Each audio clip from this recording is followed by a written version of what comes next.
ملحمة سلمى الأسيرة، الحلقة السادسة. سيداتي سادتي، السلام عليكم ورحمة الله وبركاته. فيما مضى من هذه الحلقة أو من هذه الملحمة قلنا إنها تأتيكم شعرا مستخلصا من بطن أحداث وحروب ومشاهد مروعة، ولكن رغم الأهوال ستسمعون فيها صوتا لاعجا للحب نقلته المخيلة يناديكم من رحم الأحداث. ولا ننسى أنها ملحمة، أسميناها ملحمة سلمى، ومن شأن الملحمة أن يكون فيها مزيج من التاريخ والخيال والحروب والسجون والحب والشجون.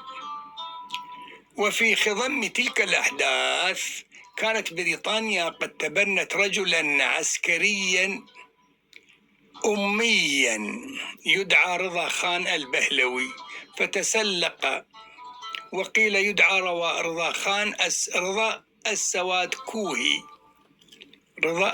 كوهي من قرية سواد كوه. كان رجلا عسكريا أميا يدعى رضا خان البهلوي، فتسلق سلالم السلطة من سائس للخيول كما رأينا في التقارير والصور إلى رئيس وزراء، إلى أن توج ملكا على إيران عام 1925. وكان قد قام بحملة عنيفة واسعة ضد القوميات في إيران، فنكل بها ليبني على أنقاض تراث القوميات المتعددة الجنسيات أمة فارسية عنصرية محرفا حقائق التاريخ.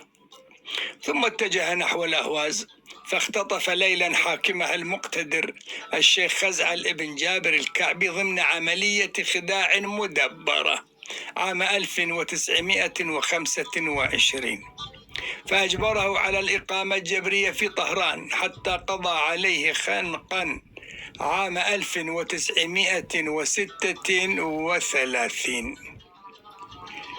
وكان الطاغية رضا خان قد استطاع أن يسيطر على الأهواز بالذرائع المختلفة، ومنها نزع الحجاب عن نساء القبائل، وكان عمال الشاه وجنوده الخزاق يهاجمون النساء ويسحبون الأقنعة والعباءات عنها. وفيما قلنا إن سلمان وهو بطل القصة قد عادت إليه ذاكرته بعد أن فقدها إثر إصابة في رأسه في معارك ثورة 20 العراقية. عاد للبيت وفي القلب هياج وشجون، عاد للبيت وفي القلب هياج وشجون، ملء عينيه عذاب وحروب وسجون. فرآه الشيخ مذهولا خجولا حائرا. هذا الشيخ كما قلنا أحد مشايخ العراق الذين كان له دور في معارك ثورة 20. وجد سلمان مصابا في ميدان الحرب فنقله إلى بيته. فرآه الشيخ مذهولا خجولا حائرا، قال: ما الخطب؟ لما الحزن؟ وماذا قد جرى؟ قال: يا عم، لقد عادت إلي الذاكرة، واسمي سلمان. طبعا طالت هذا فقدان الذاكرة طال 6 أعوام. قال: يا عم، لقد عادت إلي الذاكرة واسمي سلمان، وفي الأهواز أمي الصابرة. أنت أكرمتني، أنت كم أكرمتني، والعهد مني في الضمير، وفؤادي عندكم يا سادتي يبقى أسير، فاسمحوا يا سيدي باللطف منكم والجميل، فاسمحوا يا سيدي باللطف منكم والجميل، أرجع الآن إلى الأوطان شوقا بالرحيل. قال: يا سلمان، قد أديت للأمة عهدك، سوف يبقى ذكرك الخالد ما بادي وبادك. المفاجأة الكبرى لسلمى. نظرت سلمى إلى النهر ومالت. نظرت سلمى إلى النهر بإحساس ومالت نحو أشجار من الصفصاف والنخل، فقالت: يا إلهي إنه سلمان، يا إلهي إنه سلمان أم هذا خيال؟ وإذا سلمان آت تحت أستار الظلال. ها أنا يا سلم حي قادم كل إليك، إنني يا سلم مشتاق خذيني في يديك. ما أقصر الأحلام. جمع الله الشتيتين على شاطئ الهوى، على شاطئ الهوى بعدما ذاب بنار الهجر والزجر سوى. حدثيني يا سليمان ما جرى بعد الرحيل، إنها يا سلم أيام جفاف ومحيل. جلست سلمى وأدلت بحديث ذي شجون من فراق وظلام وحروب ومنون، حرب الحجاب والتبعيد. سيداتي سادتي،